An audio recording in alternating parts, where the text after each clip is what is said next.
The rain tasted like rust and regret. I stood on the cracked sidewalk outside the courthouse, my thin coat doing nothing against the November cold that seeped through fabric and skin, settling somewhere deep in my bones.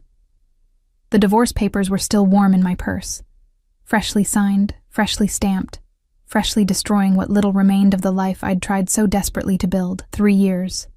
3 years of Marco's lies, his debts, his other women.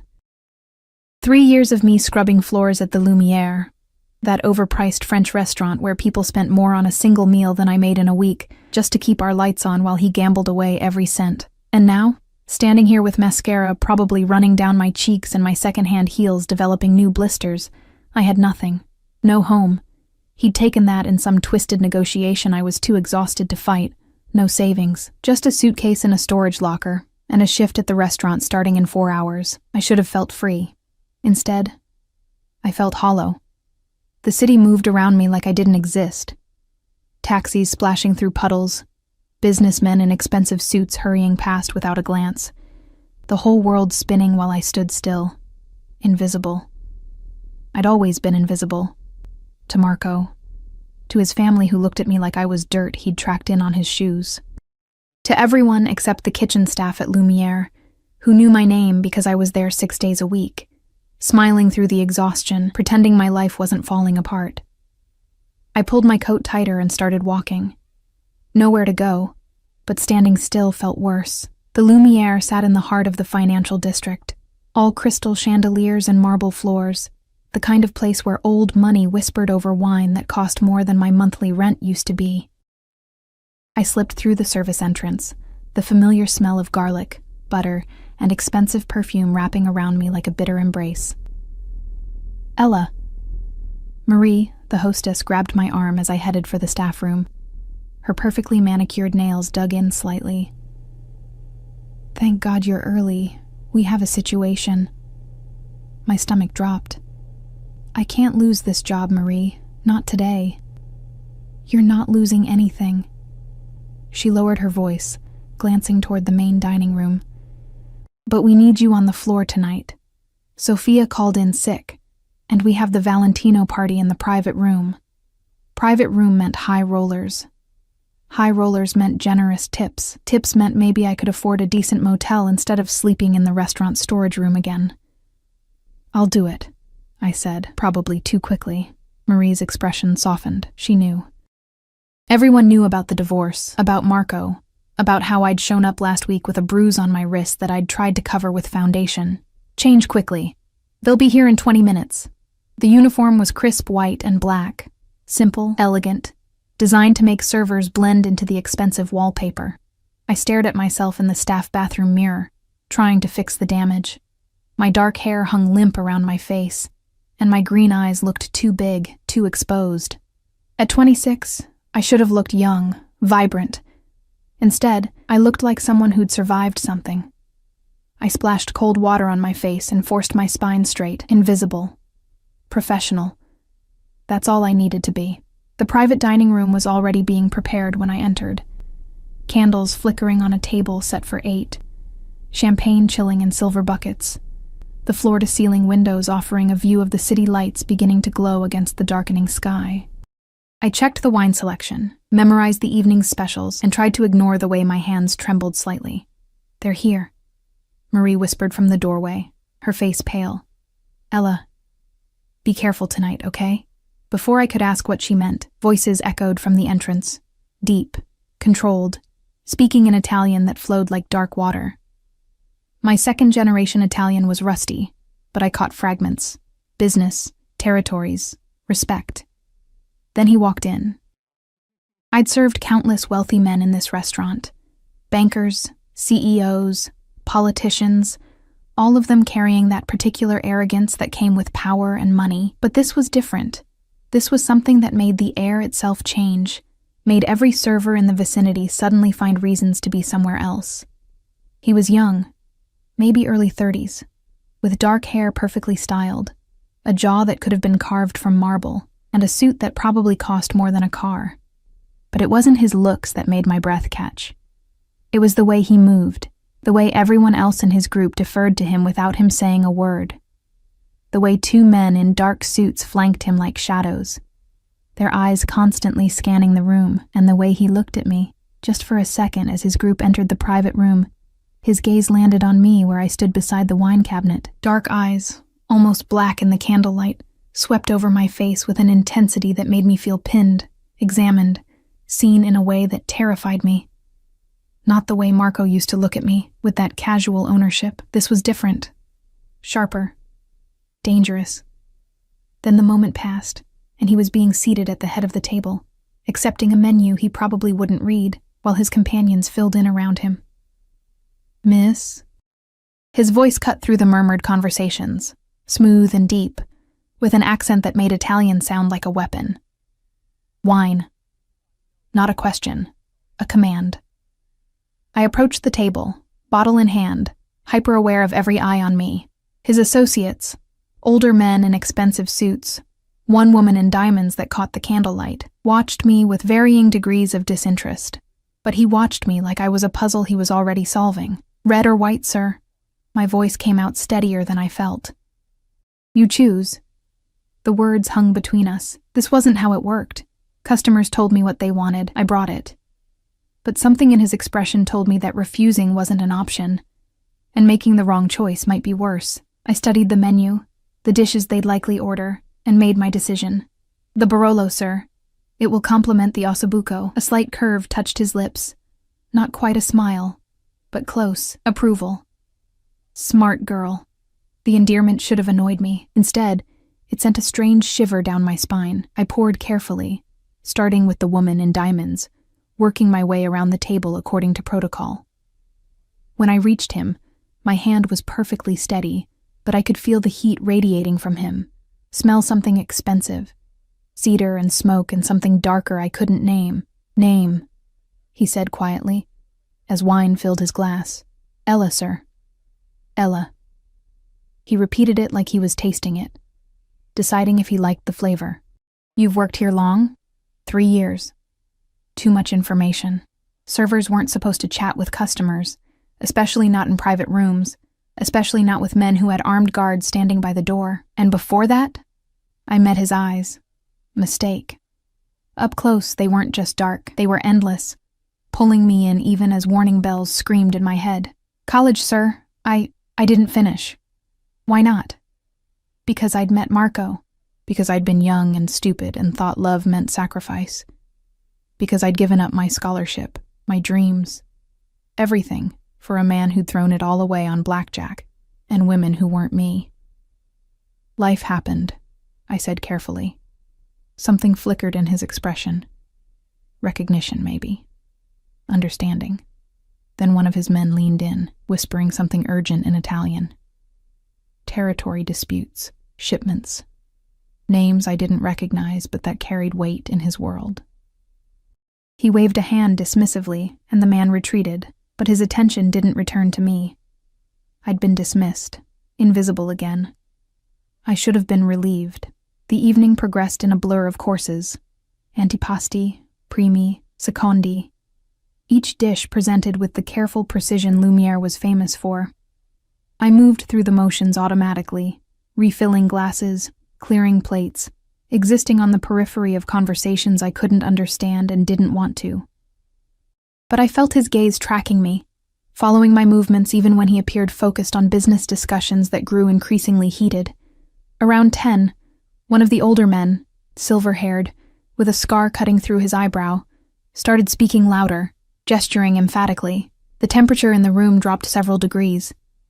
The young boss, because that's what he had to be, no one else commanded that level of deference, said nothing, just stared at the older man with an expression of such cold fury that I instinctively stepped back toward the wall. Enough. One word, barely above a whisper, but it sliced through the argument like a blade. Silence fell instantly. "We discussed this later, privately." The silver-haired man's jaw tightened, but he nodded. I kept my eyes down, refilling water glasses, trying to be invisible. But as I reached for the woman's glass, my sleeve caught the edge of her champagne flute. Everything slowed. The glass tipping, the golden liquid spilling across the white tablecloth, splashing onto the woman's designer dress. She shrieked, jumping up, Italian curses flowing like poison. "I'm so sorry!" I grabbed napkins, trying to blot the damage, my heart hammering against my ribs. "I'm so sorry, clumsy bitch!" The woman's hand flew toward my face. It never connected. His fingers wrapped around her wrist mid-swing, stopping the blow inches from my cheek. I hadn't even seen him move, but suddenly he was there, standing between us, his grip on her wrist tight enough to make her wince. "No one," he said softly, dangerously, "touches my staff. Dante, she ruined my Valentino." The woman's voice turned pleading, childish. Dante. His name was Dante. "Send me the bill, Isabella." He released her wrist and turned to me. Up close, he was taller than I'd realized, broad-shouldered, and the candlelight cast shadows across his face that made him look carved from darkness itself. "Are you hurt?" "No. I couldn't find words. Customers didn't defend servers, especially not men who looked like they could buy and sell entire restaurants without noticing the expense. I'm fine." "I'm so sorry. I should have been more careful. You work too hard," he interrupted. And somehow he knew. Somehow he'd seen what everyone else missed. The exhaustion, the bruises under my eyes, the way my hands shook slightly from stress and too little sleep. "When does your shift end?" 2 a.m., but take the rest of the night off. "Sir, I can't. I need this job." "You'll be paid." He nodded to one of his guards, who immediately pulled out a wallet. "Double your usual rate. Consider it compensation for Isabella's behavior." The guard placed $500 bills on the table. $500. That was more than I made in 2 weeks. I can't accept this. Even as I said it, I was thinking about the storage locker fee, the motel, how long $500 could stretch if I was careful. "You can. You will." Dante's hand moved, just slightly, barely touching the small of my back, but the contact sent electricity through every nerve. "Go home, Ella. Rest." Before I could argue, before I could think, he was guiding me toward the door, his presence at my back both terrifying and strangely safe. Marie stared as we emerged, her eyes wide with what looked like fear. "She's finished for the night," Dante told her, his tone leaving no room for argument. "Someone take her home." "That's not necessary," I started. "It wasn't a request." 10 minutes later, I found myself in the back of a black Mercedes, one of Dante's guards driving, the city lights blurring past the tinted windows. The leather seat was soft enough to sink into, and exhaustion hit me like a physical weight, now that adrenaline was fading. "Where to, miss?" the driver asked, his English heavily accented. Where to? I didn't have a home anymore, just a storage locker and a restaurant that sometimes let me sleep in the back. But I couldn't say that. Couldn't show that level of pathetic to a man who probably reported everything back to his boss. "The 6th Street Motor Lodge," I said finally. It was cheap, relatively clean, and I could afford 3 nights now with Dante's money. The driver nodded, and we pulled into traffic. I pressed my forehead against the cool window, trying to make sense of the evening. Dante's eyes, his hand on my back, the way he'd defended me like it mattered. Like I mattered. It didn't make sense. Men like that didn't notice women like me. Unless they wanted something. The thought sent ice through my veins.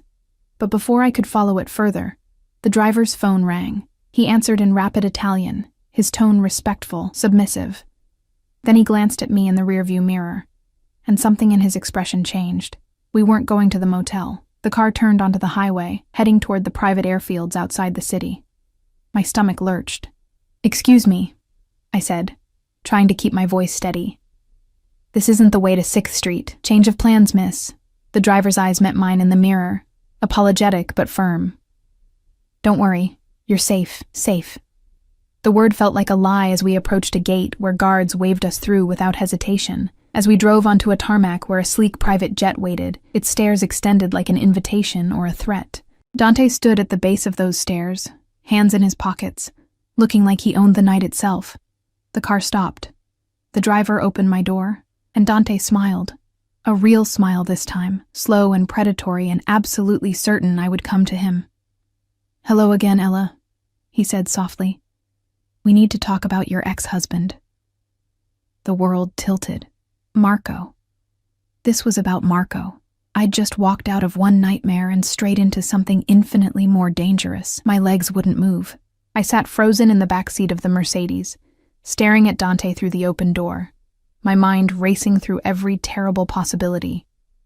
Marco's gambling debts, the loan sharks who'd started calling our apartment, my former apartment, at 3 a.m, the men with dead eyes who'd shown up at the restaurant twice, asking questions about him in voices that promised violence. I don't know where he is, I said, hating how my voice shook. We're divorced, as of today. I haven't seen him in 2 weeks, and I don't want to. I'm not looking for Marco. Dante's voice cut through my panic, calm and controlled. He took a step closer, and the overhead lights from the hangar cast his face in sharp relief, all angles and shadows, and something that might have been concern if men like him were capable of such things. I'm looking for something he stole from me. Something you might know about. I don't know anything. The words tumbled out too fast. Marco didn't tell me about his business, didn't tell me about the debts or the gambling or... I stopped, realizing I was giving too much away, showing too much weakness to a man who probably ate weakness for breakfast. Breathe, Ella. He crouched down beside the car, putting himself at eye level with me, and the gesture was so unexpected that I actually did breathe. I'm not going to hurt you, but I need information, and this conversation requires privacy. Will you come with me willingly, or do I need to insist? The question was polite. The steel underneath it was not. I thought about running. The driver still stood by the door, and there were at least 3 other men visible near the jet, all with the same dangerous stillness as Dante's dinner guards. I wouldn't make it 10 feet. Do I have a choice? I asked quietly.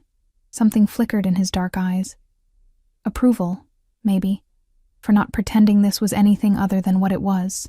We always have choices, Cara. Some are just better than others. Cara. Darling. The Italian endearment sounded like honey and poison mixed together. I climbed out of the car on legs that felt like water. Dante's hand found the small of my back again.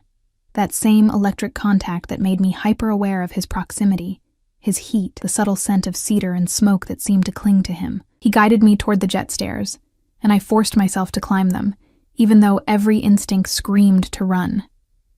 The interior of the jet was exactly what I'd expected. Cream leather seats, polished wood accents, soft lighting that somehow made everything feel intimate despite the space. A bar occupied one wall, crystal glasses gleaming. At the back, a door stood partially open, revealing what looked like a bedroom. I stopped just inside, my hands clenching into fists at my sides.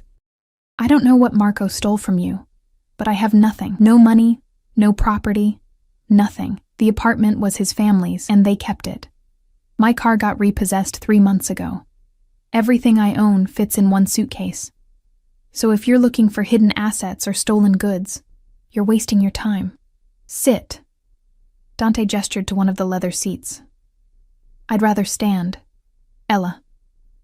My name in his mouth sounded like a warning and a caress simultaneously. Sit. Please. The please surprised me enough that I obeyed, sinking into a seat near the window. Dante moved to the bar, pouring amber liquid into 2 glasses. He brought one to me, pressing it into my hand. Whiskey, he said. You look like you need it. I did. God, I did. But accepting drinks from mafia bosses seemed like exactly the kind of mistake that ended with people disappearing. Still, my hands wrapped around the glass, drawing comfort from its weight, its solidity. Dante sat across from me, close enough that our knees almost touched in the narrow space between seats. He took a slow sip of his whiskey, watching me over the rim with those impossibly dark eyes. 3 months ago, he began, his voice low and measured. Marco approached one of my associates with a business proposition. He claimed to have information about a shipment, dates, routes, security details. Information that should have been impossible for a gambling addict with no criminal connections to obtain. My stomach turned to ice. I don't know anything about shipments or... Let me finish. Not harsh, but firm enough that I closed my mouth. My associate, against my explicit orders, paid Marco $50,000 for this information. The shipment was intercepted. We lost $2 million in merchandise and 3 men. His jaw tightened almost imperceptibly. The men matter more than the money. 3 men. Dead. Because of Marco. I'm sorry, I whispered, though sorry felt catastrophically inadequate, but I swear I didn't know.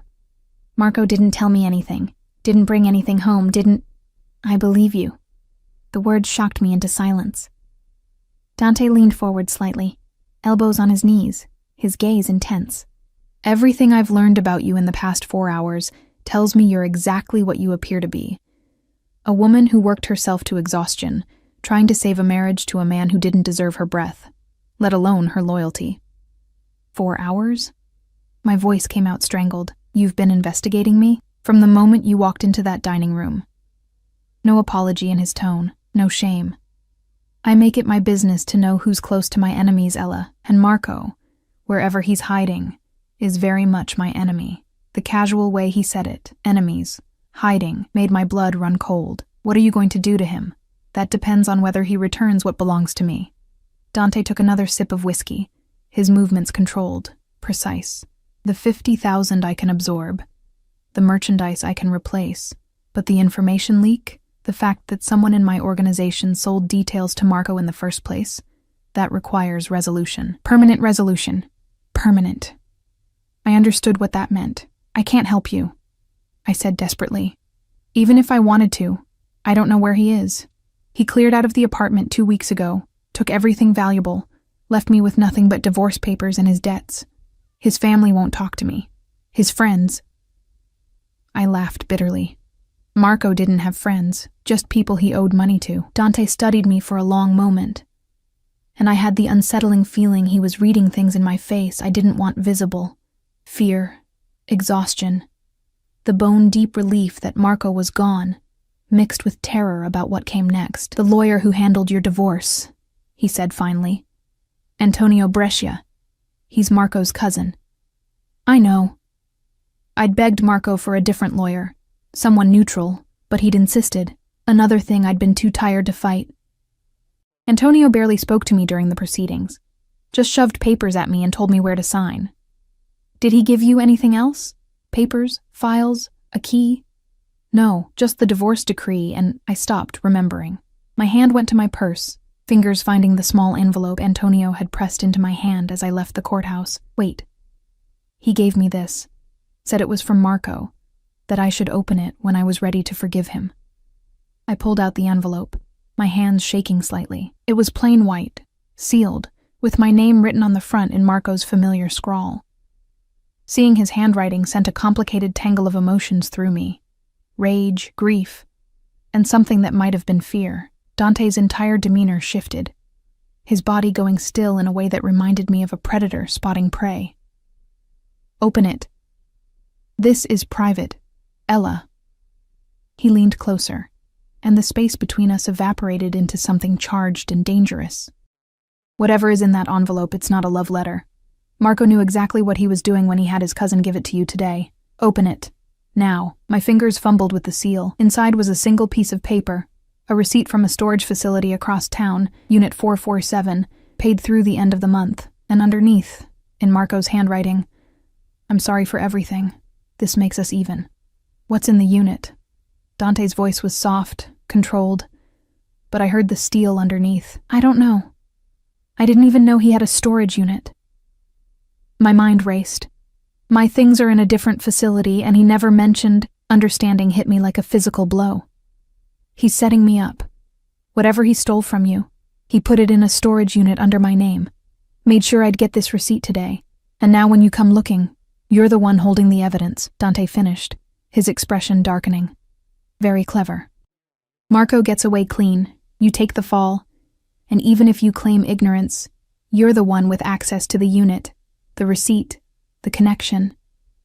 Terror clawed up my throat. I didn't know. You have to believe me. I would never. I know. His hand moved, fingers brushing my knee in a gesture that should have been comforting, but instead sent heat spiraling through me. Which is why you're coming with me to that storage facility right now, and we're going to see exactly what your husband left for us to find. Ex-husband, I corrected automatically, stupidly. The corner of his mouth lifted. Ex-husband, he agreed. An important distinction.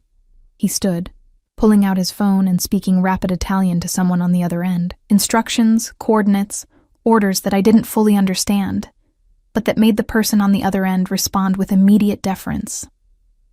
When he finished, he extended his hand to me. Come, Kara. Let's go collect Marco's parting gift. I stared at his hand. Long fingers, a platinum ring on his right hand, nails perfectly manicured. A hand that had probably ordered deaths, signed executions, destroyed lives without hesitation, but also a hand that had defended me against Isabella, that had stopped a blow meant for my face, that was now offering itself to me like an invitation to step into his world. I took it.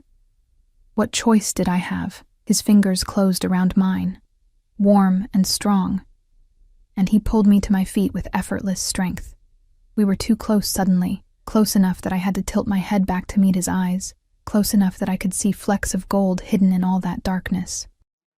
You're safe with me, he said quietly, and it should have been a lie. Everything about him screamed danger. But something in his voice, in the way his thumb brushed across my knuckles, made me want to believe him. Am I? I whispered. From everyone but me. His smile was sharp, honest. But I have no intention of hurting you, Ella.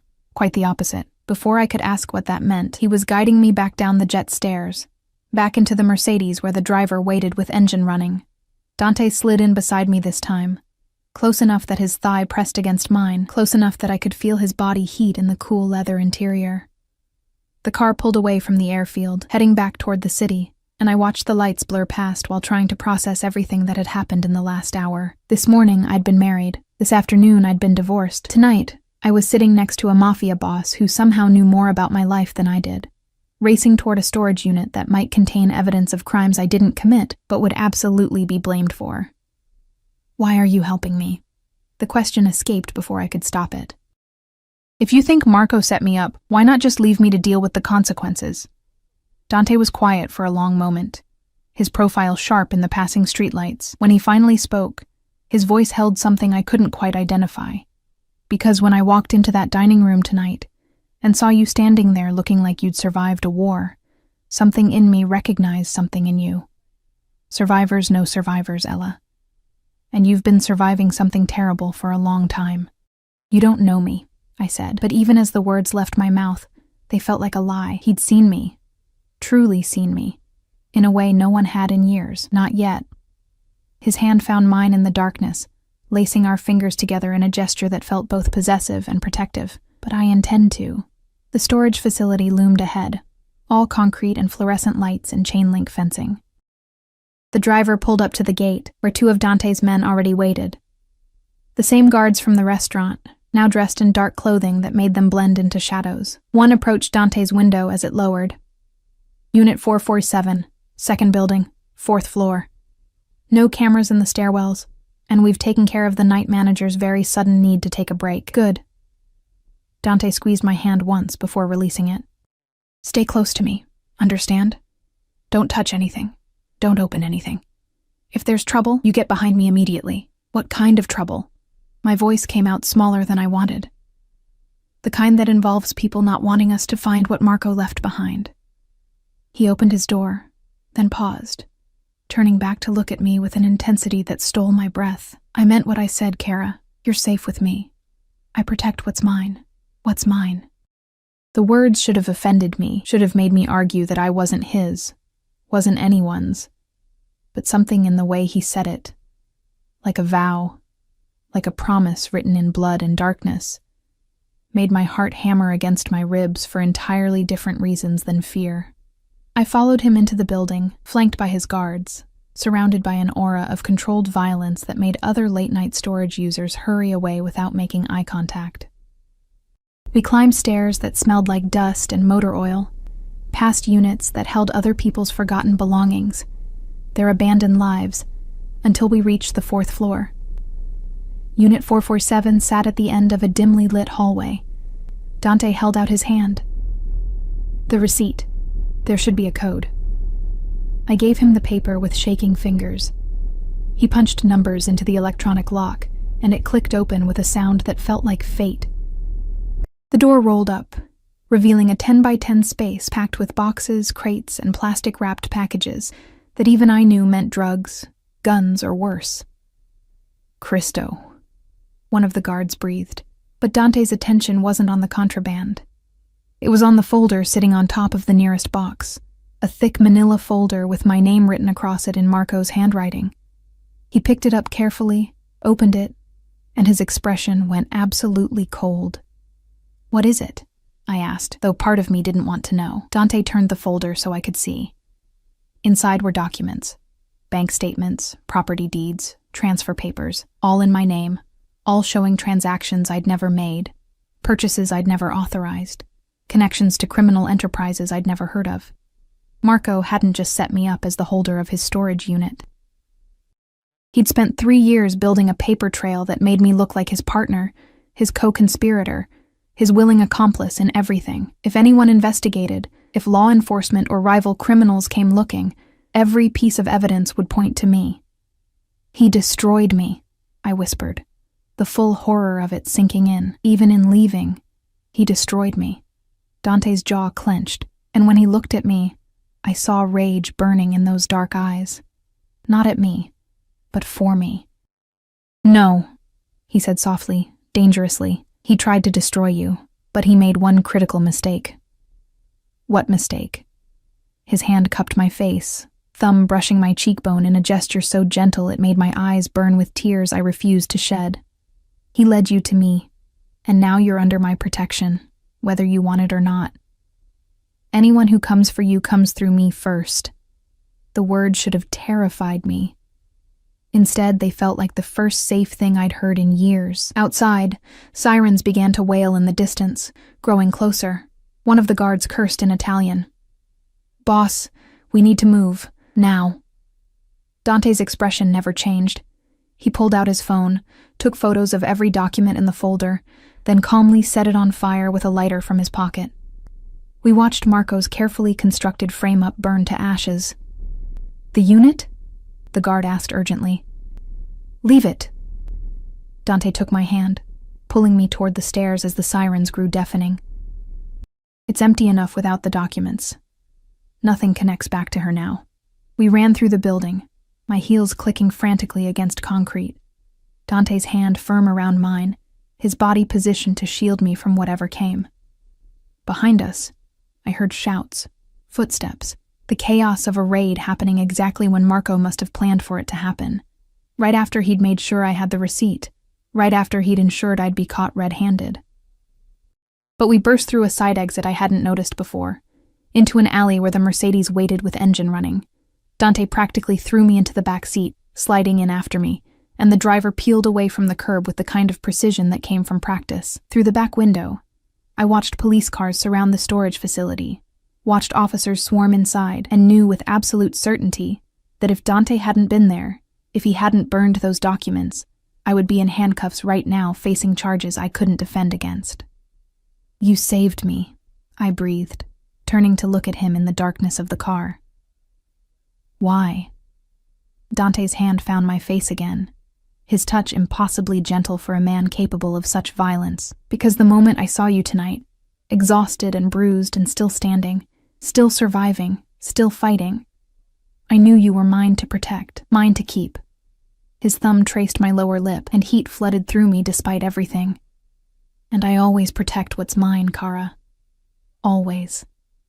The possessiveness in his words should have sent me running. Instead, I leaned into his touch like a flower turning toward the sun, starved for warmth after years in Marco's cold shadow. "Where are we going?" I asked softly. His smile was dark, promising, absolutely certain. "Home. My home. Where you'll stay until I decide it's safe for you to leave." Not until I decided, until he decided. I was trading one cage for another. One form of captivity for something infinitely more dangerous.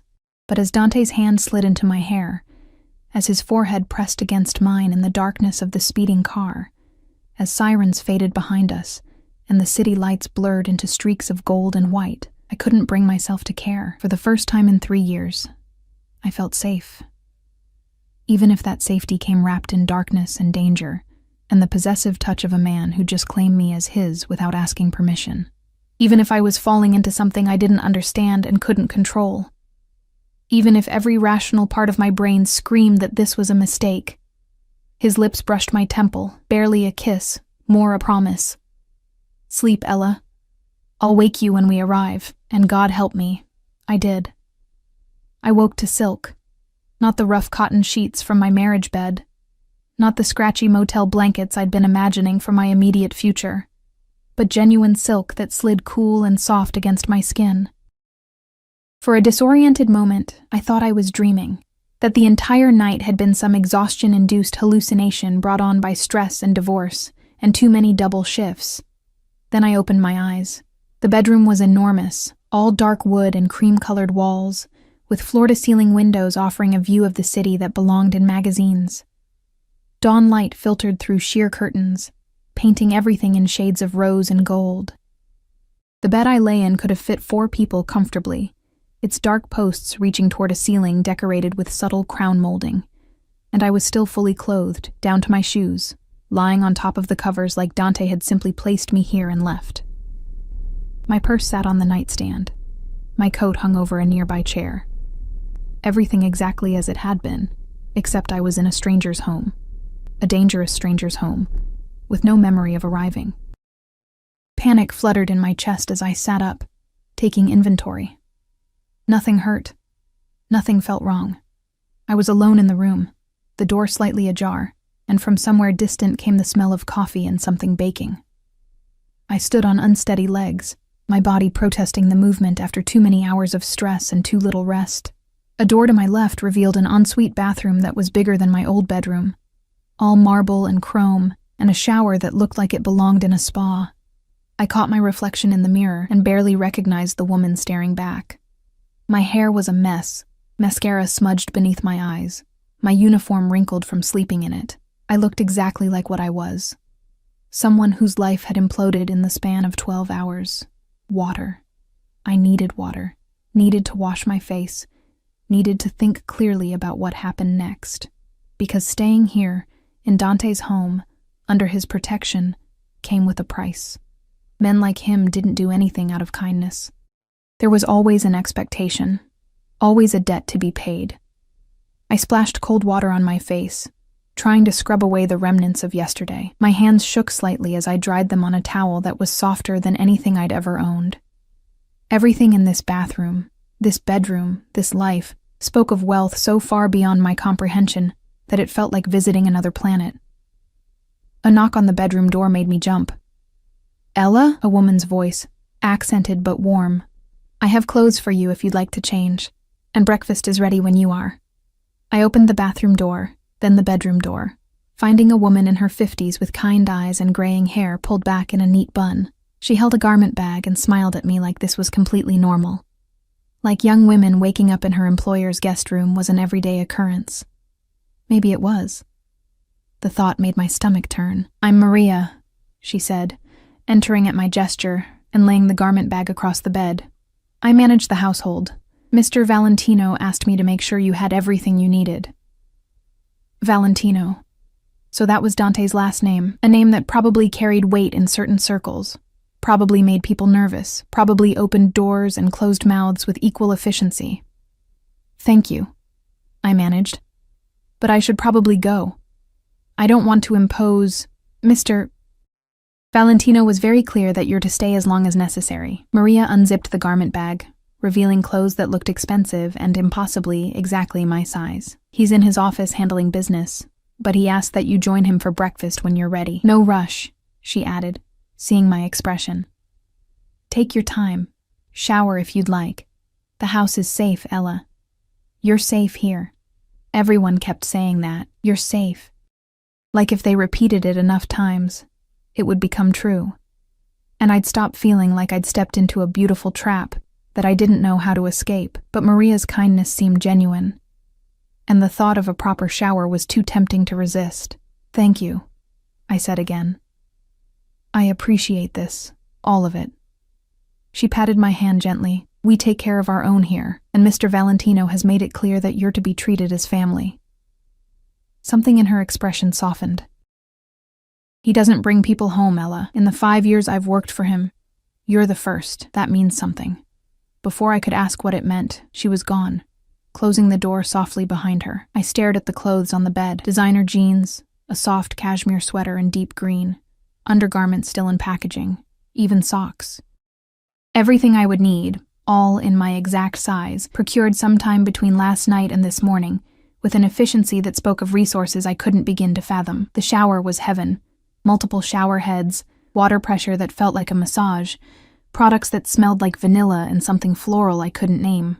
I stayed under the hot water longer than necessary, washing away the courthouse and the storage facility and Marco's final betrayal, watching it all swirl down the drain like maybe I could wash away the entire nightmare of my marriage. The clothes fit perfectly. The jeans hugged my curves without being tight. The sweater was soft enough to live in. And for the first time in months, I looked in the mirror and saw someone who might be worth looking at. Not the exhausted server in a wrinkled uniform. Not Marco's discarded wife. Just me. A version of me I'd forgotten existed. I followed the smell of coffee downstairs, my bare feet silent on hardwood floors that gleamed with polish. The house was a study in controlled elegance. Artwork on the walls that looked original. Furniture that balanced comfort and sophistication. Nothing ostentatious, but everything quality. Old money, I thought, or at least designed to look like it. Voices drifted from an open doorway, Dante's deep rumble, and another man speaking rapid Italian. I hesitated in the hallway, not wanting to interrupt, not sure if I should announce myself or retreat back upstairs. "She's awake," Dante's voice calling out before I'd made a decision. "Come in, Ella. We're just finishing." I entered what was clearly his office. A massive desk covered in papers and laptops, walls lined with books in Italian and English. A seating area with leather chairs positioned near windows overlooking manicured gardens. Dante sat behind the desk in a fresh suit, looking like he'd slept 8 hours instead of whatever few he'd managed. The man standing beside him was older, silver-haired, wearing glasses and holding a tablet. "Ella, this is my attorney, Luca Moretti." Dante stood, moving around the desk with that predatory grace I was beginning to recognize. "Luca, this is Ella Rossi. She'll be staying with us for the foreseeable future." Rossi. My maiden name. I'd taken Marco's name when we married, DeLuca, but I'd filed the paperwork to change it back as part of the divorce. Hearing Dante use it felt significant somehow, like he was acknowledging that I was no longer tied to Marco, no longer part of that family. Luca studied me with sharp eyes that missed nothing, then nodded respectfully. "Miss Rossi, a pleasure. Luca has been researching your situation," Dante said, his hand finding my elbow and guiding me toward the seating area. "Sit. Have you eaten?" "Not yet, but—" "Maria!" he called, and within seconds, the housekeeper appeared with a tray, coffee, pastries, fresh fruit, yogurt, more food than I could eat in a day. She set it on the table in front of me with a warm smile before disappearing again. I realized then how this must work. Dante spoke, and people materialized to fulfill his wishes before he had to ask twice. A life of absolute authority, absolute control, where his word was law and questioning him probably wasn't healthy. "Your legal situation is complicated," Luca began, settling into a chair across from me while Dante sat close enough that our knees touched. "Marco built a convincing paper trail suggesting your involvement in his activities. However, your employment records, bank statements, and the testimony of your coworkers all support your claim of ignorance. The divorce filing helps. It establishes that you were separating yourself from him before the raid.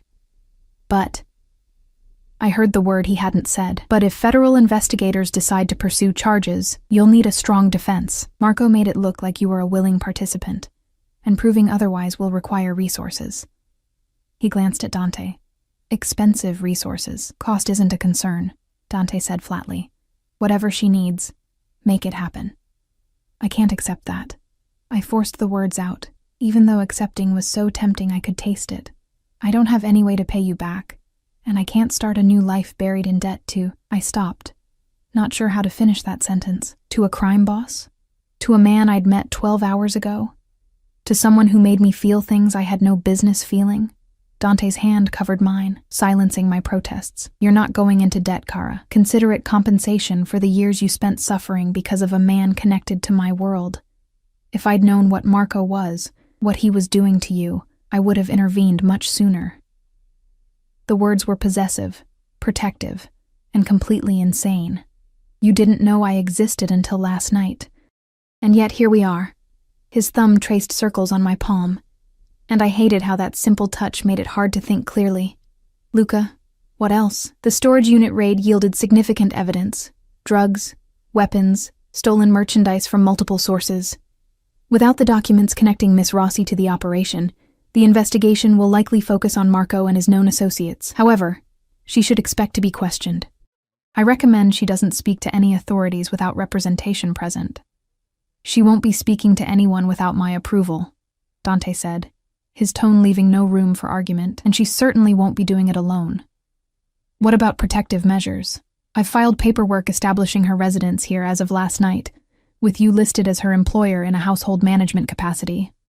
It provides legitimate reason for her presence, and establishes a degree of legal protection under your umbrella. Luca's careful word choice made it clear he was dancing around Dante's actual business. I've also begun proceedings to seal her previous address and ensure any attempts to locate her are directed through my office first. My head spun. Wait, you're saying I work for Dante now and that I live here? When was I going to be consulted about any of this? Both men looked at me with expressions that made it clear consultation wasn't really part of their vocabulary. You needed protection, Dante said simply. I'm providing it. Unless you'd prefer to face Marco's mess alone, without resources, without support, while your ex-husband's enemies and the authorities both hunt for answers you don't have. Put like that, my options were clear. Accept Dante's help and whatever strings came attached, or face certain destruction trying to navigate this alone. I'm not a charity case, I said quietly, needing them to understand that much. And I won't be. I couldn't say it. Couldn't voice the fear that Dante's protection came with expectations of the physical variety. That I was being set up as some kind of mistress or kept woman. Understanding flickered in Dante's eyes. He turned to Luca. Give us a moment. The attorney gathered his things and left without hesitation, closing the office door behind him. Dante shifted closer, his hand cupping my face with the same gentleness he'd shown in the car. Look at me, Ella. I did, drowning in dark eyes that held something I couldn't name. You're under my protection because I chose to protect you, not because I expect anything in return. You'll stay in this house as my guest for as long as you need to. Your room is yours. Your choices are yours. I won't touch you unless you ask me to. Why? The question burst out.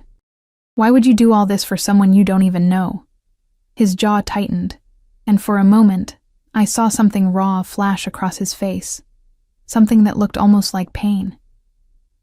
Because 3 years ago, I watched my sister marry a man who seemed perfect, charming, successful, from a good family. Within 6 months, she was a shadow of herself. Thin, scared, always making excuses for bruises and canceled plans. His hand dropped from my face, curling into a fist. By the time I realized what was happening, by the time I intervened, he'd broken her so thoroughly that she's still in therapy, still afraid of her own shadow. Dante. I breathed his name, understanding blooming painful and clear. When I saw you last night standing in that dining room looking like you'd survived a war, I saw Sophia. I saw what she could have become if I hadn't pulled her out, and I swore to myself that if I had the power to save someone else from that fate, I would. No matter what it cost. The raw honesty in his voice made my throat tight. I'm not your sister. No. His eyes met mine again, burning with something that made heat pool in my stomach. You're not. Which is why this is complicated in ways I'm still figuring out. But my offer stands. Protection, resources, safety. No strings attached beyond you allowing me to keep you safe. I should have said no. Should have insisted on handling this alone, on maintaining my independence, on not letting another man control my life regardless of his intentions. But I was so tired of fighting, tired of struggling, tired of being strong when I had nothing left to be strong with. "Okay," I whispered, "but I need to contribute something. I can't just live here as a guest indefinitely. Let me work, cooking, cleaning, something. Please." A small smile curved his lips. "Maria would kill me if I put you to work in her kitchen, but if you need purpose, we'll find something. Deal, deal." He stood, extending his hand to help me up, and when I took it, he didn't let go. Instead, he led me toward the door, his body angled protectively as we moved through his home. "Come. Let me show you the rest of the house. You should know where everything is." The tour was surreal. A media room with a screen bigger than my old bedroom, a library that smelled like leather and old paper, a gym that looked professional, a kitchen where Maria presided over staff I hadn't known existed. Every room was beautiful, elegant, clearly expensive, and completely foreign to the life I'd known. But it was the garden that stole my breath. We stepped through French doors onto a terrace that overlooked acres of manicured grounds, flowers I couldn't name, stone pathways winding through green spaces, a fountain in the distance catching morning light. It was peaceful, beautiful, and so far removed from my cramped apartment and Marco's constant chaos that I felt tears prick my eyes. "You can come out here whenever you want," Dante said softly, standing close enough that I felt his warmth. "The grounds are secure, monitored. You're safe to walk, to sit, to just breathe. Just breathe." When was the last time I'd been able to do that? "Thank you," I managed, my voice thick. "For all of this, even if I don't fully understand why." His hand found mine again, lacing our fingers together in that possessive way that should have bothered me but didn't. "You will. In time, you'll understand exactly why I can't let you go." The words hung between us, heavy with implication, with promise, with danger. Before I could respond, one of his guards appeared at the terrace door. "Boss, you have a call. It's urgent." Dante's expression shifted, hardening into the dangerous man I'd first seen in the restaurant. "Go ahead and explore," he told me, squeezing my hand once before releasing it. "I'll find you when I'm done." I watched him disappear into the house, watched the guard follow with military precision, and found myself alone in a garden that felt like paradise and prison combined. My phone buzzed in my pocket. I'd forgotten I even had it. 3 missed calls from Marie at the restaurant, 2 voicemails from numbers I didn't recognize, and 1 text message from an unknown number that made my blood run cold. "Enjoyed the show last night, Ella. Tell Valentino his protection won't last forever. Marco sends his regards." My hand shook so badly I nearly dropped the phone. Marco knew where I was, knew I was with Dante, knew enough to send threats that felt like promises. I spun around, looking for cameras, for guards, for any sign I was being watched. The garden suddenly felt exposed, vulnerable, the beauty transforming into threat. "Dante!" I ran back toward the house, my heart hammering, fear clawing up my throat. "Dante!" He emerged from his office, already moving toward me with guards materializing from nowhere, and his expression told me he'd somehow known, somehow anticipated this. I thrust the phone at him with shaking hands. He read the message, and his face went absolutely cold. Colder than I'd seen, colder than I'd imagined possible. "Get Luca back here now," he told one guard. To another, "I want surveillance doubled, no one in or out without my explicit approval, and I want Marco's location within the hour." His eyes found mine, and beneath the ice was fire, and someone find out how he got her number and burn that source to the ground. He pulled me against his chest, one arm wrapping around me while he continued issuing orders over my head. I pressed my face against his shirt, breathing in cedar and smoke, letting his strength hold me up when my legs felt like giving out. "He's not going to stop," I whispered. "He's going to keep coming. Let him come." Dante's voice rumbled through his chest, dark with promise. "Let him try. He'll learn very quickly that touching what's mine is the last mistake he'll ever make." What's mine? Again those words. Possessive, absolute, terrifying. And God help me, I wanted to be his. Wanted the protection, the safety, the certainty that someone powerful enough, dangerous enough, would stand between me and the world that wanted to destroy me, even if it meant belonging to a man who ruled through fear and violence.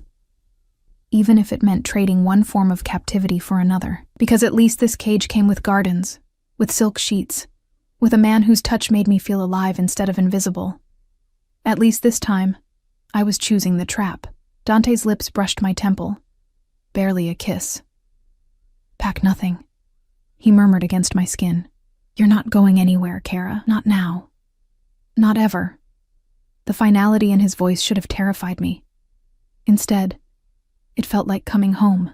The next 3 days passed in a strange suspension of reality. Dante's home became my world. A gilded fortress where armed guards patrolled invisible perimeters, and every window held bulletproof glass I wouldn't have noticed if Maria hadn't mentioned it, while showing me how to work the climate control. I existed in a bubble of enforced safety, surrounded by luxury I'd never imagined. While somewhere outside these walls, Dante's people hunted for Marco, and Marco's threats grew bolder. 2 more messages had come through before Dante's tech specialist, a quiet young man named Nico, who looked too innocent to be part of a criminal organization, wiped my phone and set me up with a new number known only to people Dante trusted. The messages had been worse than the first. Explicit threats. Descriptions of what Marco would do when he got his hands on me. Promises that Dante's protection was temporary, that eventually I'd be alone and vulnerable again. Each message had made Dante's expression colder, his orders sharper, his circle around me tighter. Now I sat in the library, curled into a leather chair with a book I wasn't reading, watching rain streak down windows while thunder rumbled in the distance. The afternoon light was gray and heavy, matching my mood. 3 days of safety, of comfort, of not having to work myself to exhaustion, and I was restless, crawling out of my skin with unused energy and unanswered questions. "You haven't turned a page in 20 minutes. I jumped, nearly dropping the book. Dante stood in the doorway, leaning against the frame with his jacket off and his sleeves rolled up, looking less like a crime boss and more like something out of a magazine spread. He'd been holed up in his office since dawn, taking calls and meetings with men who came and went like shadows, and this was the first time I'd seen him all day. I wasn't really reading, I admitted, closing the book. Just thinking. He crossed to me with that fluid grace, pulling an ottoman close and sitting so we were eye level. His proximity still did things to my pulse, made me hyper-aware of every detail. The faint stubble on his jaw, the way his dark eyes caught the gray light, the controlled strength in every movement. Thinking about what? His voice was softer than I'd heard it, gentler, like he was handling something fragile. About how this can't last. The words spilled out before I could stop them. Marco's still out there. The investigation is still active. Eventually I'll have to face reality, testify, or hide forever. Or, I gestured helplessly at the opulent room around us. I can't live in this beautiful prison indefinitely, Dante. It's not a real life. Something flickered across his face. Hurt, maybe, or frustration. You feel imprisoned here? No. Yes. I don't know. I stood, needing movement, needing space to think. You've been incredibly kind. This house, the clothes, the protection, it's more than I could have hoped for. But I'm not stupid. I know what you are, what you do. I know that accepting your help means I'm tangled up in your world now, and I don't know how to untangle myself without ending up dead or in prison. Dante stood as well, closing the distance I'd tried to create. What if you don't untangle yourself? My heart stuttered. What? What if you stayed? His hand found my face, tilting my chin up so I had to meet his eyes.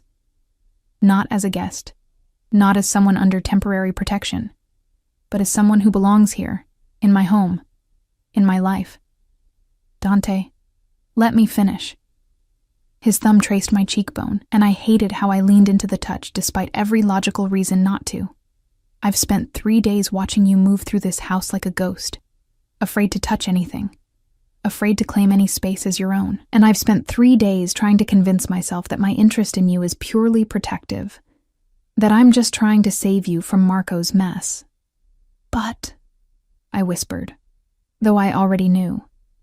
I'd felt it too, the way his eyes tracked me, The way his touch lingered, the way the air changed when we were in the same room. But I'd be lying.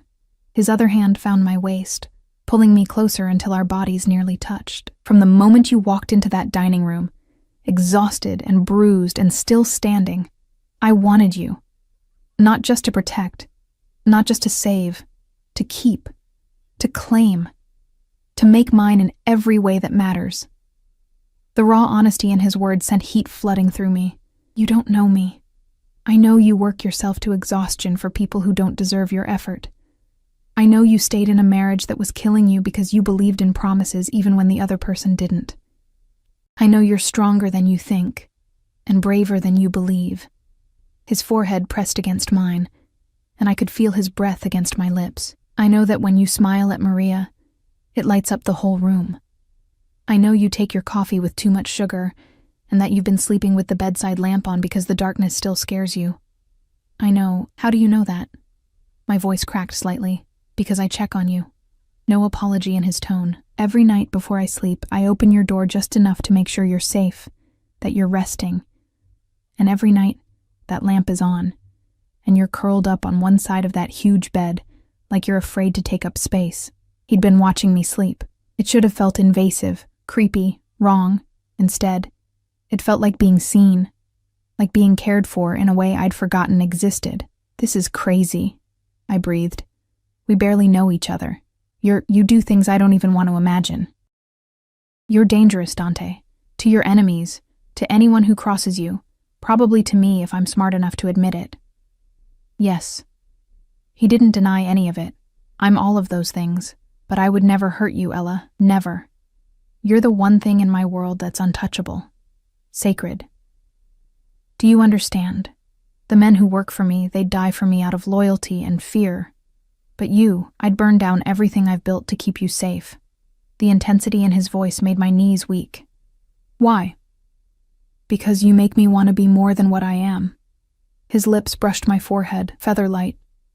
Because when I'm with you, I remember what it feels like to want something besides power and respect. Because you're good, Ella, in a way I've forgotten how to be. And I can't let that go. I should have pushed him away, should have insisted on maintaining distance, on not getting emotionally involved with a man whose business cards probably came with body counts. But I'd spent 3 years with someone who'd made me feel worthless, invisible, like I didn't matter. And here was Dante, dangerous and powerful, and completely focused on me, like I was the most important thing in his world. I'm not good, I whispered. I'm broken. Marco broke me so thoroughly that I don't even know who I am anymore without him defining it. Then let me help you find out. Dante's hands framed my face, and his eyes held something that looked like devotion, like possession, like promise. Stay with me. Not because you're afraid of Marco, or because you have nowhere else to go. Stay because you want to see where this goes, what we could become together.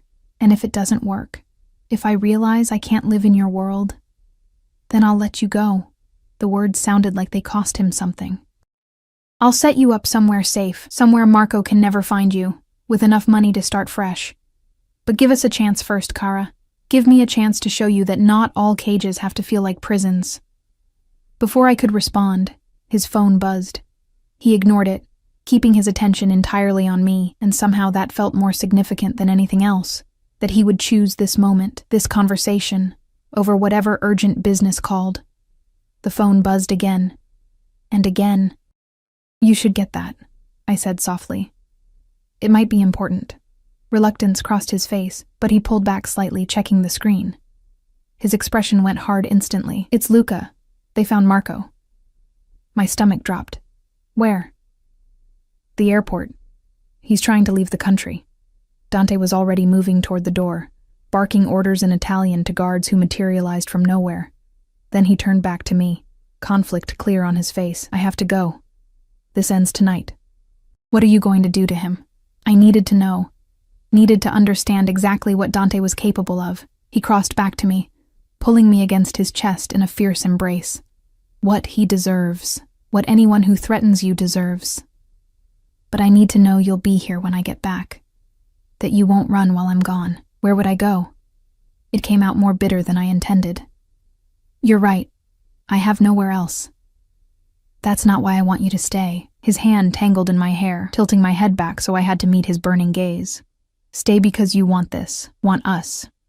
Want to see what happens when someone actually puts you first for once in your goddamn life.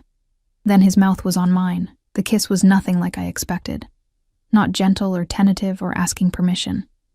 It was claiming, possessive, demanding.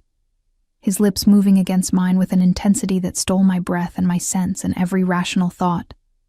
His tongue swept into my mouth when I gasped, tasting me like he was starving, like he'd been holding back for 3 days and couldn't anymore. I kissed him back with equal desperation, my hands fisting in his shirt, pulling him closer even though we were already pressed together. Every nerve ending lit up, every sensation amplified, until the world narrowed to just this: his taste, his touch, his body hard against mine, his possession absolute and terrifying and exactly what I needed.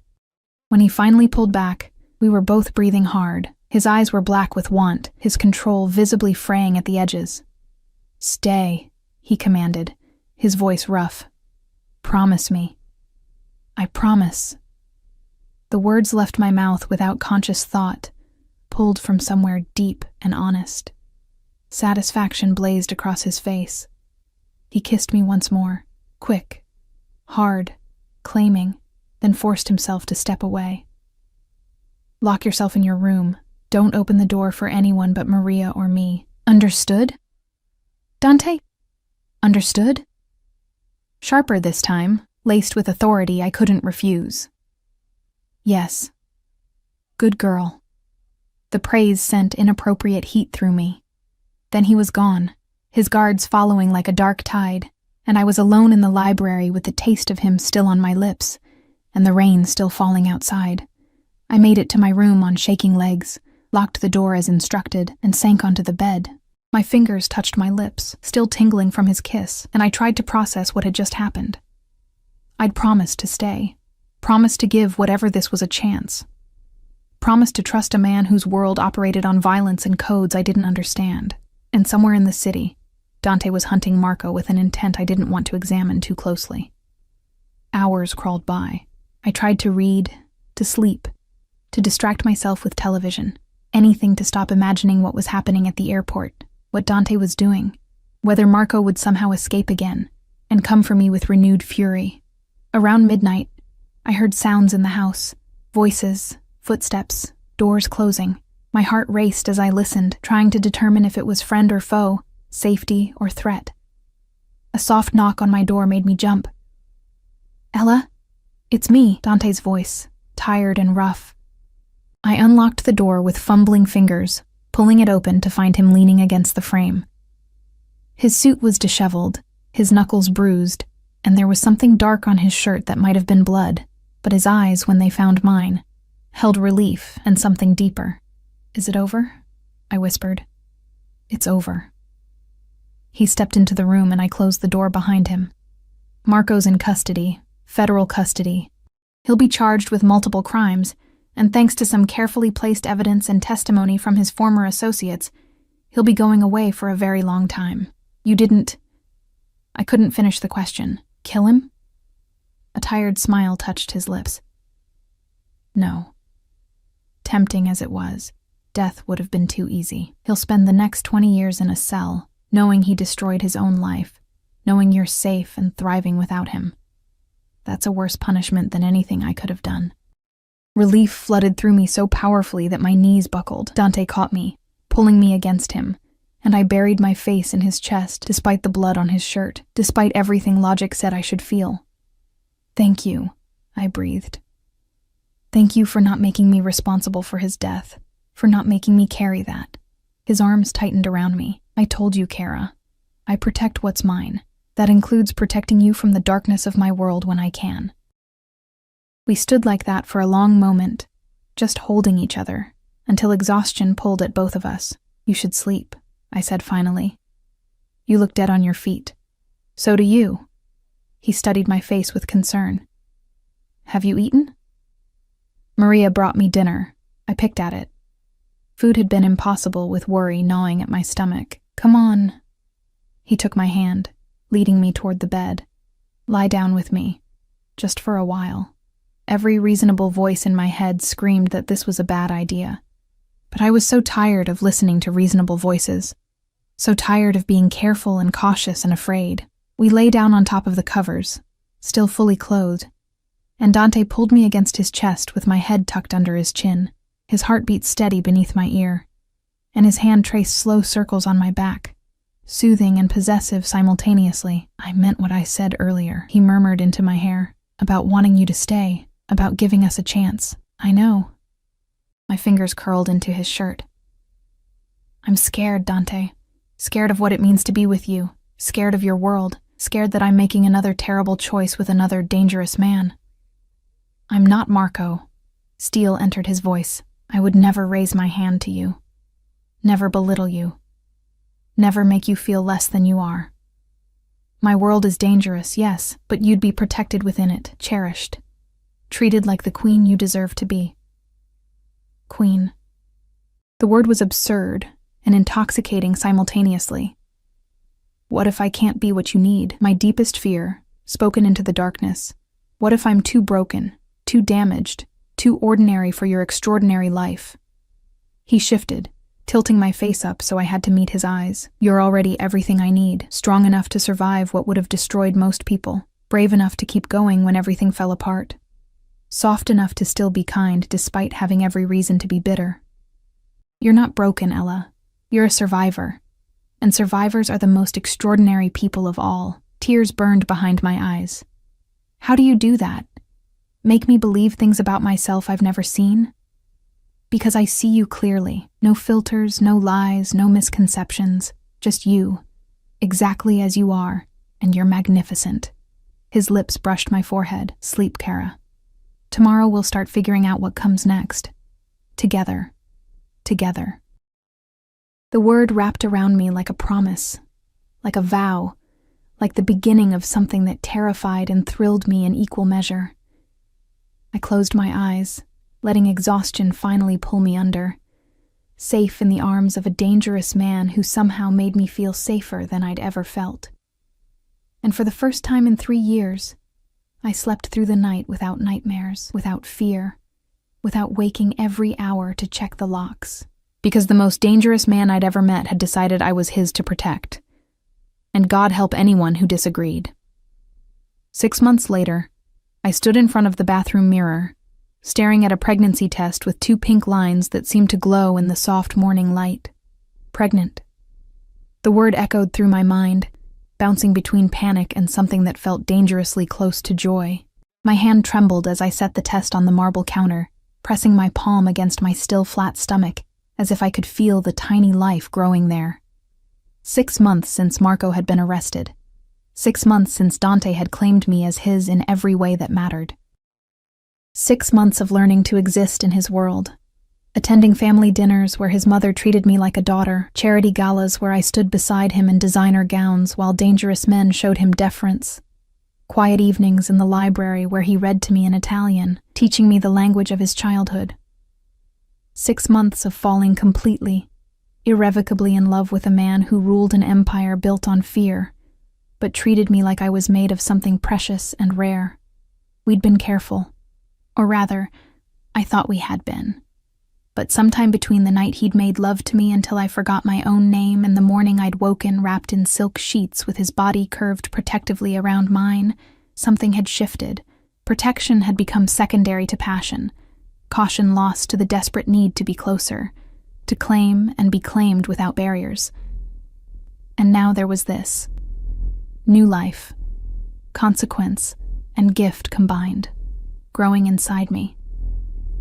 "Ella?" Dante's voice called from the bedroom. "Kara, are you all right? You've been in there a while." I grabbed the test, hiding it behind my back as I opened the door. He stood near the windows, already dressed for the day in a charcoal suit that made his dark eyes even more intense. The morning light caught the sharp lines of his jaw, the slight silver threading through his hair at the temples that only made him more distinguished. Mine. This beautiful, dangerous, impossible man was mine. And I was about to tell him I was carrying his child. "I'm fine," I managed, though my voice shook. "Just... can we talk?" Concern immediately creased his features. He crossed to me, hands finding my face with the gentleness I'd learned to expect from him. The same hands that had broken bones and signed death warrants, somehow infinitely gentle when they touched me. What's wrong? Did something happen? Is it Marco? His expression darkened. If he somehow reached out from prison. It's not Marco. I pulled his hand down, pressing it against my stomach. It's us. It's Dante. I'm pregnant. The words hung between us, and I watched a dozen emotions flicker across his face in rapid succession. Shock, confusion, and then something that looked like wonder breaking through his carefully controlled expression. Pregnant. He repeated, his voice rough. You're certain? I showed him the test, both of us staring at those 2 pink lines like they held answers to questions we hadn't known to ask. I took 3 tests. They're all positive. I have an appointment with a doctor this afternoon to confirm, but I searched his face desperately, trying to read his reaction. Say something. Please.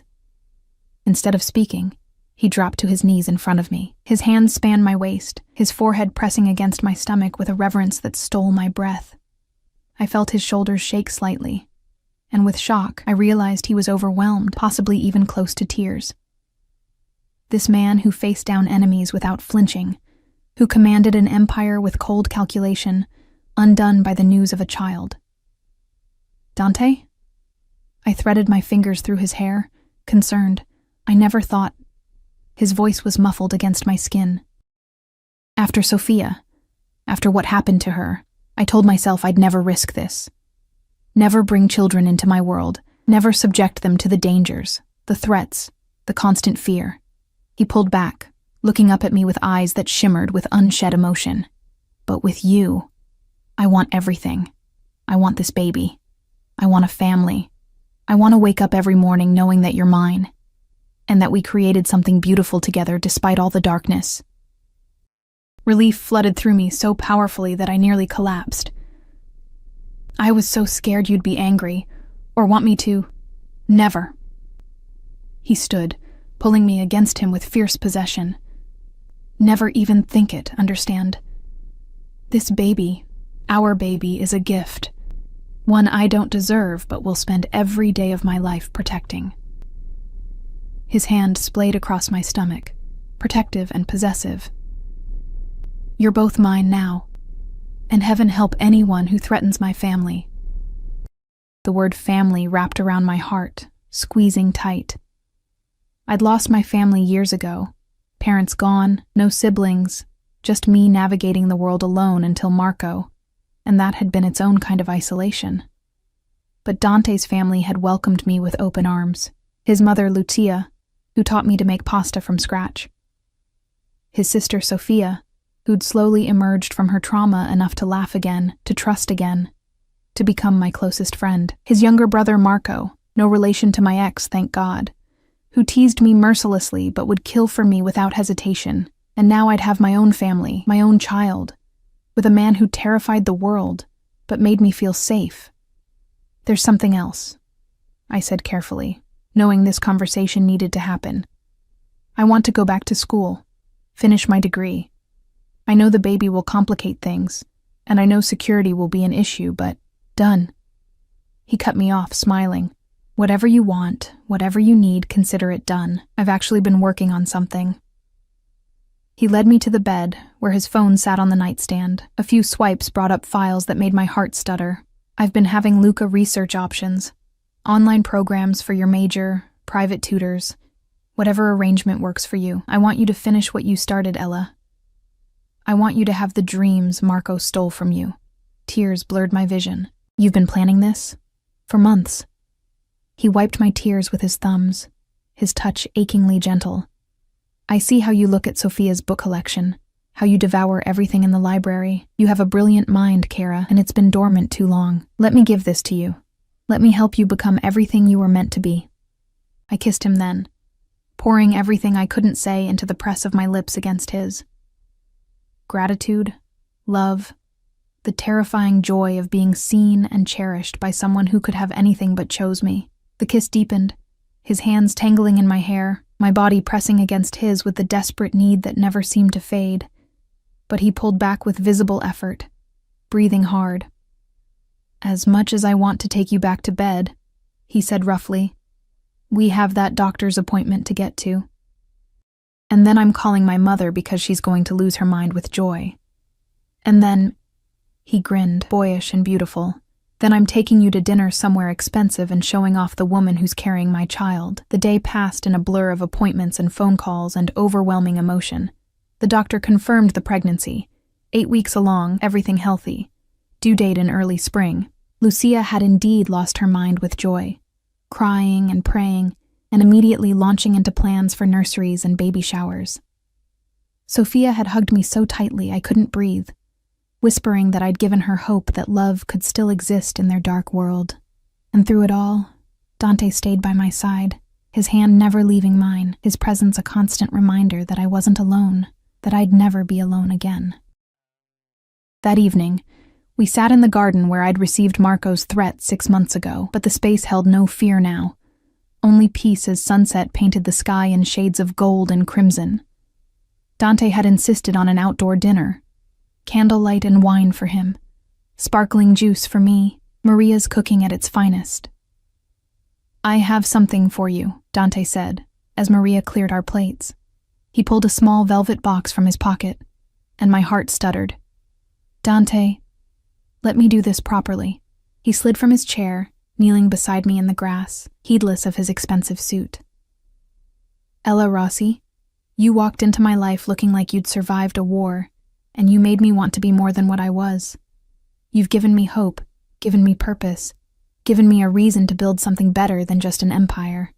And now you're giving me a family." He opened the box, revealing a ring that caught the fading light. A perfect diamond surrounded by smaller stones that glittered like stars. "Marry me. Not because you need my protection, or because you're carrying my child, but because you love me the way I love you. Completely, impossibly, despite every reason we shouldn't work." Tears streamed down my face. "You love me? Tesoro mio. I've loved you since the moment you chose wine to compliment Ossobuco, and looked at me like I was just a man instead of a monster." His voice roughened with emotion. "I love your strength, your resilience, your capacity to still be soft, despite everything you've survived. I love waking up beside you. I love the way you hum while you cook. I love that you argue with me when you think I'm wrong. I love everything about you, and I want to spend the rest of my life proving it. Yes." The word burst from me. "Yes, I'll marry you. I love you too, Dante. So much it terrifies me sometimes. How much I need you. How completely you've become my entire world." He slid the ring onto my finger, and it fit perfectly.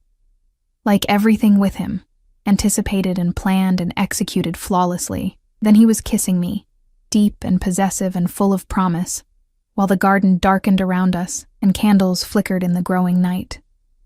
We made love that night, with new tenderness, new reverence, his hands mapping my body like he was memorizing every curve, every response.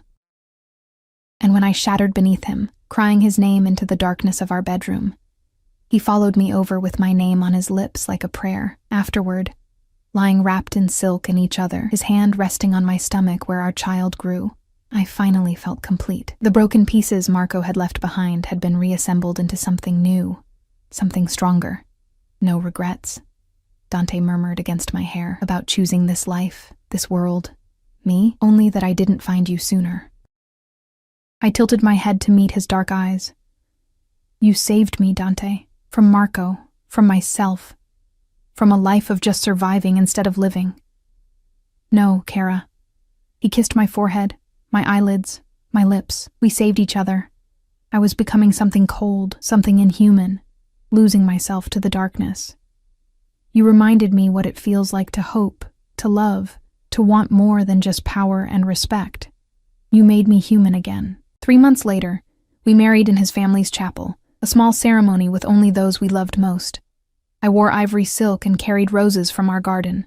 Sophia stood as my maid of honor, crying throughout the entire ceremony.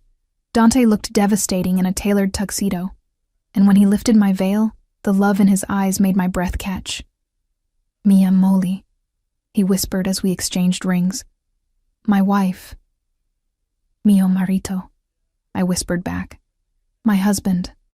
The reception was elaborate. Dante's world demanded it, but late in the evening, he stole me away to the garden, to the same spot where he'd proposed, where fairy lights now twinkled overhead and music drifted from the house. Dance with me, he said, pulling me into his arms. We swayed together, my head on his chest, his hand protective over my growing belly.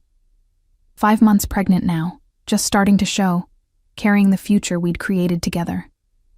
Thank you, I said softly. For giving me this. For giving me everything. Ella, look at me. I did, drowning in dark eyes that held absolute devotion. You gave me everything. Purpose, family, love. Everything that matters. My empire, my business, my reputation. None of it means anything compared to this. Compared to you. You're my world, Kara. You and this baby. Everything else is just details. I kissed him as stars emerged overhead, as music played, as our future stretched ahead bright and full of promise, despite the darkness that would always touch the edges of his world. Because we'd found each other in the wreckage of my broken marriage and his carefully controlled life. We'd chosen each other despite every logical reason not to, and together, we'd built something beautiful from broken pieces and dangerous circumstances. 4 months later, I gave birth to a daughter with her father's dark eyes and my smile. Dante held her with shaking hands, tears streaming unashamedly down his face, and I watched him transform completely. The feared mafia boss became just a man, a husband, a father, someone capable of extraordinary gentleness despite hands that had dealt in violence. We named her Sofia Lucia, after the women who'd welcomed me into their family, who'd taught me that love could exist even in dark places. And as I watched Dante rock our daughter to sleep, singing soft Italian lullabies while dawn light filtered through nursery windows, I knew with absolute certainty that I'd made the right choice that rainy night 6 months ago. I'd walked out of a broken marriage and into something far more dangerous, far more consuming, far more real than anything I'd known before. I'd fallen in love with darkness and found light. I'd given my heart to a monster and discovered he was just a man who loved me with a ferocity that rewrote my understanding of what love could be. And I'd never been happier. Years would pass. Challenges would come. They always did in Dante's world. There would be threats, dangers, moments when fear clawed at my throat. But through everything, we'd face it together. His empire would grow. Our family would expand. 2 more children in the years that followed. A boy and another girl, filling our home with laughter and chaos and joy. But that first morning, watching him with our daughter, feeling complete in a way I'd never imagined possible, I understood what he'd meant months ago in the library. Not all cages have to feel like prisons. Some feel like home. Some feel like love. Some feel like the beginning of everything you never knew you needed. And as Sophia's tiny hand wrapped around Dante's finger, as he looked up at me with wonder written across his face, as morning light painted our family in shades of gold and promise, I knew I'd found exactly where I belonged, in the arms of a dangerous man who'd chosen to be gentle, in the heart of a dark world.